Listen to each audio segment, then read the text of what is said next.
Good morning students. आज हम बात करेंगे, न्यू चैप्टर स्टार्ट करें ग्राइंडिंग एंड फिनिशिंग। ओके, तो स्टार्ट करते हैं ग्राइंडिंग एंड फिनिशिंग के। सबसे पहले हमें जानना होगा कि व्हाट इज़ द ग्राइंडिंग। तो आप लोग ग्राइंडिंग के बारे में जानना चाहोगे सबसे पहले कि एक्चुअली होता क्या है। ओके,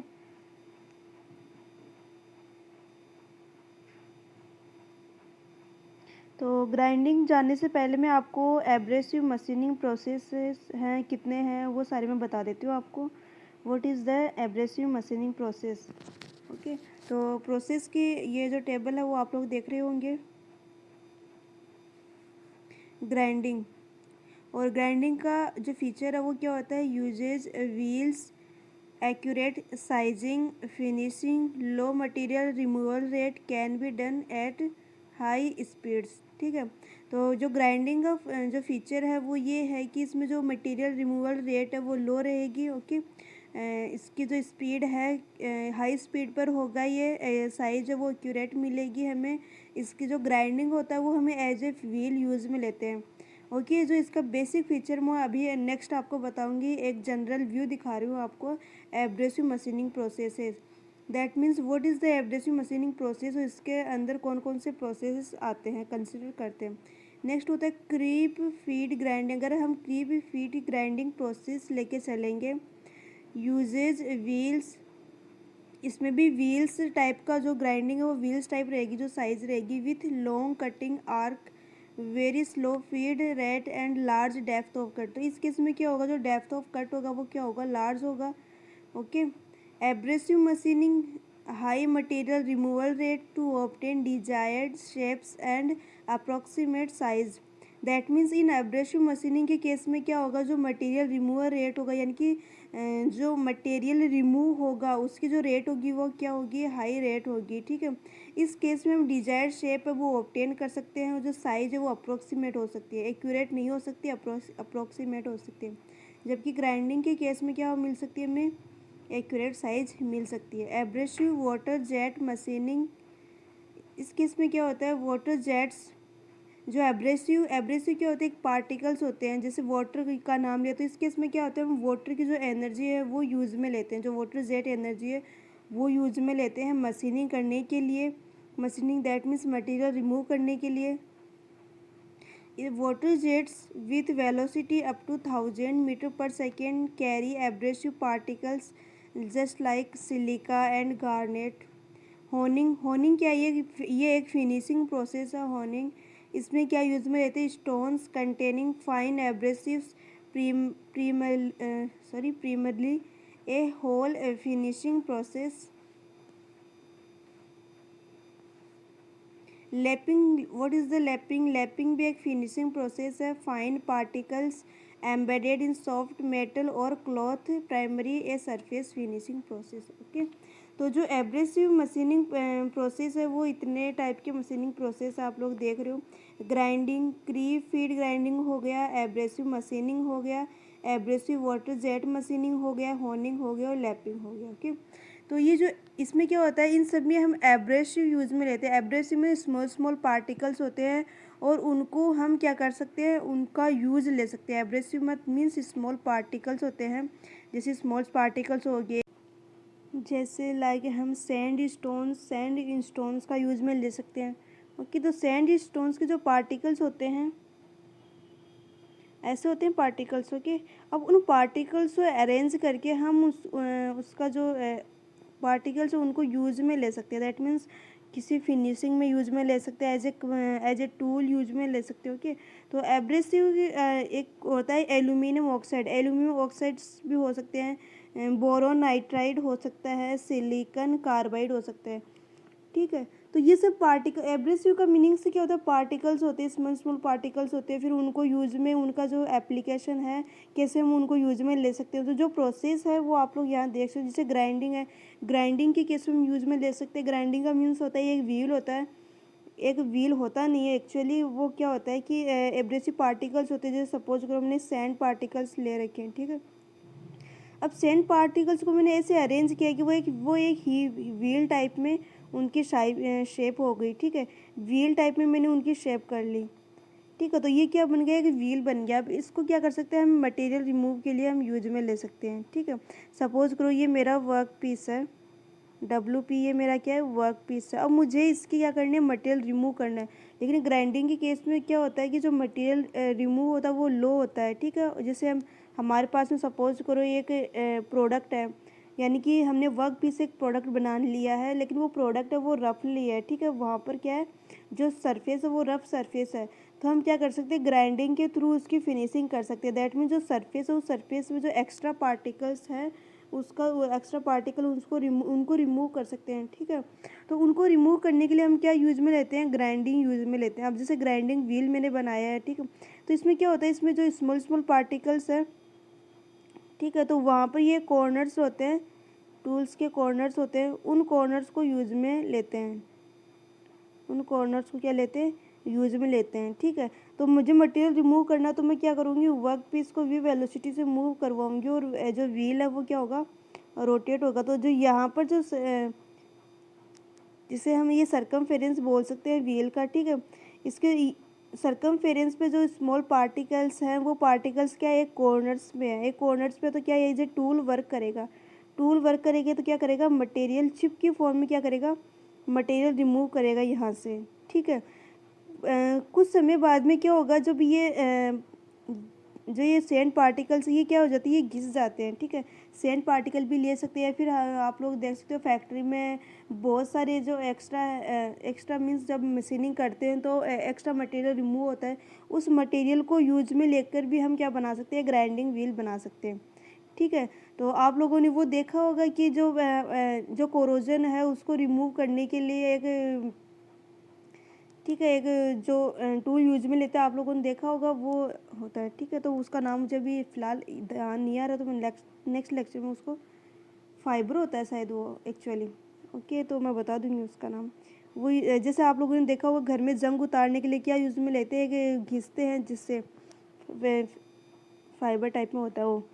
ओके, तो क्या होता है यहाँ से जब ये होता है। ठीक है, तो इस केस में क्या होता है, जैसे मैं दोबारा से बना लेती हूँ। ओके, मटेरियल रिमूव हुआ। ठीक है, तो जो पार्टिकल्स थे वो क्या होते हैं, यहाँ से घिस जाते हैं। टूल्स है वो भी तो घिसते हैं एक्चुअली, आप लोग जानते होंगे। ठीक है, अब टूल घिस जाएंगे तो क्या होगा, जो व्हील है उससे जो नेक्स्ट वाले पार्टिकल है, ठीक है, यहाँ से घिसेंगे तो जो नेक्स्ट वाले पार्टिकल उनके कॉर्नर्स क्या हो जाएंगे, उनके कॉर्नर्स बाहर आ जाएंगे। तो वो जो कॉर्नर्स है वो एज ए वर्क करेंगे, क्या, टूल वर्क करेंगे, और क्या करेंगे, मटेरियल रिमूव करेंगे। इसीलिए जो ग्राइंडिंग को वो एक दूसरा नाम भी कहते हैं, क्या बोलते हैं, self sharpening, self sharpening wheel भी कहते हैं। ओके, तो ये मैंने एक स्मॉल इंट्रोडक्शन बताया। एक जो नेक्स्ट लेयर होती है उससे क्या बोलते हैं, एक्टिव ग्रेन, एक्टिव ग्रेन। ठीक है, और जो ये जो होते हैं जिससे घिस जाते हैं वो क्या हो जाते हैं। अच्छा ठीक है, तो आप लोग ये समझ चुके हो। इसके बाद में एक चीज़, ये ग्राइंडिंग का मीनिंग क्या होता है, ग्राइंडिंग का मीनिंग ये होता है कि जो स्मॉल स्मॉल पार्टिकल्स होते हैं उससे क्या करते हैं हम, लो अमाउंट में हम क्या करते हैं, मटेरियल रिमूव करते हैं। ठीक है, यानी कि जो थिन अमाउंट है उन मटेरियल है वहाँ से रिमूव करना हो तो वो क्या होता है, वो ग्राइंडिंग होता है। ग्रेन्स यूज में लेते हैं जिसमें grinding, grinding is the most common form of abrasive machining. It is a material cutting process which engages an abrasive tool whose cutting elements are grains of abrasive material known as grit. known as grit that means हम, मैंने क्या कहा था कि small particles, उन particles को हम use में लेते हैं। जो पार्टिकल्स होते हैं वो पार्टिकल्स वर्क करते हैं एज ए टूल वर्क करते हैं। Okay, as a tool work करते हैं, तो उससे हम क्या कहते हैं, ग्रिट कहते हैं। Abrasive material known as grit. These grits are characterized by sharp cutting points, high hot hardness and chemical stability and wear resistance. ठीक है, तो जैसे हमने सपोज करो हमने एल्यूमिनियम ऑक्साइड ले लिया, फिर या फिर बोरोन नाइट्राइड ले लिया। ठीक है, तो उसके जो पार्टिकल्स होते हैं, जो शार्प कटिंग पॉइंट्स होते हैं, ठीक है, वो क्या होते हैं, हॉट हार्डनेस ओके। और केमिकल स्टेबिलिटी होती है उनकी, और वियर रेजिस्टेंस होती है, यानी कि उनकी जो कट करने की क्षमता होती है वो क्या होती है, मोर होती है as compare to work piece, तभी तो मटेरियल रिमूव होगा वर्क पीस का। The grits are held together by a suitable bonding material to give shape of an abrasive tool, ठीक है। जो ग्रिड्स होते हैं, इनकी स्मॉल स्मॉल पार्टिकल्स होते हैं, उनको हम ग्रिड्स कहते हैं। उन ग्रिड्स को हम ऐसे अरेंज करेंगे जिससे हमें एक टूल बना सके, ठीक है। जैसे ग्राइंडिंग हो गया, तो ग्राइंडिंग में एक व्हील होता है, व्हील कैसे बनता है, वो एक टूल बन जाता है जब हम ग्रिड्स को एक साथ क्या करेंगे, मर्ज करेंगे बॉन्डिंग के थ्रू। बॉन्डिंग के थ्रू क्या होंगे, ये सुटेबल मटेरियल वो मर्ज होंगे तो क्या होंगे, एक टूल बन जाएगा व्हील के टाइप में। To give shape of an abrasive tool, grinding can be compared with milling with an infinite number of cutting edges, ठीक है। तो ग्राइंडिंग के पास में जो कटिंग एजेस होते हैं वो क्या होते हैं, इनफाइनाइट एजेस होते हैं। वो कैसे होते हैं, क्योंकि जो स्मॉल पार्टिकल्स होते हैं, ठीक है, तो वो तो इनफाइनाइट ही होंगे ऑब्वियसली, वो तो इसकी सर्कमफेरेंस ओवरऑल जो भी मटेरियल उस ओवरऑल व्हील उस पर होंगे, ठीक है। तो आप काउंट कर सकते हो, नहीं कर सकते तो वो क्या होते हैं, इनफाइनाइट होते हैं जो कटिंग एजेस होती है। हम मिलिंग मशीन में भी देखेंगे तो वहाँ पर भी क्या होते हैं, कटिंग एजेस होते हैं। नेक्स्ट हम बात करते हैं, तो यहाँ पर आप डायग्राम देख सकते हो, ये क्या है, ये ग्राइंडिंग व्हील है, ठीक है। और इसके सर्कमफेरेंस या ओवरऑल मटेरियल में क्या होते हैं, ये ग्रिड्स होते हैं। इनके जो कॉर्नर्स होते हैं वो क्या होते हैं, शार्प होते हैं, जिससे क्या हो सके, मटेरियल रिमूव हो सके। तो ठीक है, तो यहाँ पर जो वर्क पीस है हमने इसको वी वेलोसिटी से मूव करवाया, तो यहाँ से जो मटेरियल वो क्या होगा, रिमूव होगा, चिप्स की फॉर्म में क्या होंगे, मटेरियल्स रिमूव होंगे। इसे क्या कहते हैं हम, cutting action of abrasive grains. Okay, next हम चलते हैं, why is high velocity desired in grinding, ठीक है। तो शायद ये आंसर आप लोगों के पास में भी होगा कि why is high velocity desired in grinding. It is desired to offset the adverse effect of very high negative rack angle of the working grit to reduce the force per grit as well as the overall grinding force। Okay, तो इस case में क्या होता है कि हम जो जो ग्रिट है वो क्या करते हैं, ग्रिट ही तो वर्क करते हैं मटेरियल रिमूव करने के लिए, ठीक है। तो वहाँ से हमें क्या करना होता है, रिड्यूस करना पड़ता है फोर्स को पर ग्रिट पर as well as overall grinding force के लिए, ठीक है। तो उस केस में हम क्या करते हैं, जो नेगेटिव रैक एंगल है उसको क्या रखते हैं, वेरी हाई रखते हैं। अब नेगेटिव रैक एंगल वो क्या होता है, वो आप फर्स्ट चैप्टर में मैंने पढ़ाया, वहाँ जाके देख सकते हो, ठीक है। तो it is desired to offset the adverse effect, क्या करना है, offset the adverse effect of very high negative rake angle of the working grit. Working grit का जो रैक एंगल है उसको क्या करना है, वेरी हाई, उसका जो ऑफसेट है उसको क्या करना है, एडवर्स करना है, टू रिड्यूस द फोर्स पर grit as well as overall grinding force. Advantages क्या हो सकते हैं इसके, डायमेंशनल एक्यूरेसी मिलेगी हमें, गुड सरफेस फिनिश मिलेगी, ओके, यानी कि ये सरफेस फिनिश में भी वर्क करता है। स्मॉल जो मटेरियल है उसको रिमूव करता है सरफेस से, जो स्मॉल मटेरियल्स होते हैं उनको रिमूव करता है, तो हमें जो फिनिशिंग है वो भी मिलेगी। Good form and locational accuracy applicable to both hardened and unhardened material. Applications क्या क्या हो सकते हैं ग्राइंडिंग के, surface finishing, slitting and parting, descaling and deburring, stock removal that means abrasive milling, finishing of flat as well as cylindrical surface, grinding of tools and cutters and resharpening of the same, ठीक है। तो जो applications है वो grinding के, तो आप लोग खुद ही सोचो कि ग्राइंडिंग का जो ग्राइंडिंग व्हील उसको कहाँ कहाँ यूज में ले सकते हो आप, उसको फिनिशिंग के लिए यूज में ले सकते हो, ठीक है। अगर जो प्रोडक्ट है वो आपका जो उसकी सरफेस है वो क्या रफ सरफेस है, तो आप उसको फिनिशिंग के लिए ग्राइंडिंग यूज में ले सकते हो, ठीक है।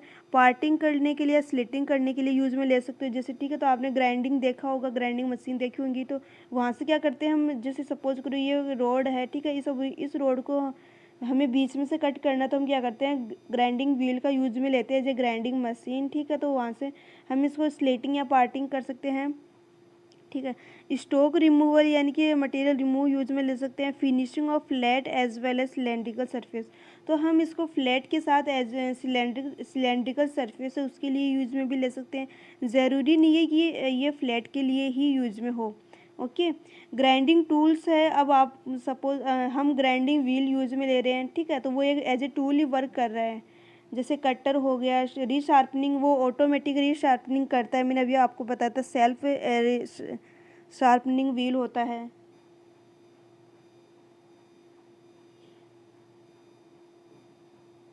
If each abrasive grain is viewed as a cutting tool then in grinding operation high, हम हाई क्या क्या रख सकते हैं, rake angle can be positive, zero और नेगेटिव, यानी कि जो रैक एंगल है वो पॉजिटिव, जीरो और नेगेटिव हो सकता है from 45 degree to -60 degree centigrade. Okay. Dull rounded grits has large negative rake angle. Cutting speed is very high, जो कटिंग स्पीड है वो ग्राइंडिंग की वो वेरी हाई होनी चाहिए। Very high specific energy of cutting. Low shear angle हो वो लो होना चाहिए। फीड रेट है वो भी लो होनी चाहिए। डेप्थ ऑफ कट है वो भी लो होना चाहिए, ठीक है। तो जो यूज में होता है वो depth of cut, low depth of cut के लिए यूज में होते हैं कि स्मॉल फाइन पार्टिकल्स है उन्हीं को क्या करता है ये रिमूव करता है। नेक्स्ट हम बात करते हैं, नेक्स्ट क्लास में बात करेंगे। ओके। तो आई होप आपको ग्राइंडिंग का जो बेसिक है वो समझ में आया होगा, व्हाट इज़ द ग्राइंडिंग, मैंने ग्राइंडिंग व्हील कैसे बनाया था, ठीक है। और इसका जो मटेरियल्स है, सॉरी, जो ग्राइंडिंग व्हील है वो कैसे बनेंगे एब्रेसिव पार्टिकल्स, तो आप लोग ये देख सकते हो। सैंड स्टोन होता है एक, तो sand stones, okay. Aluminium oxide,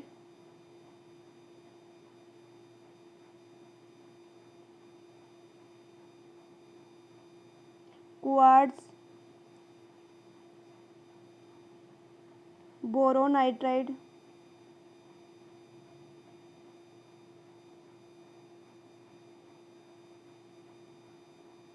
and silicon carbide.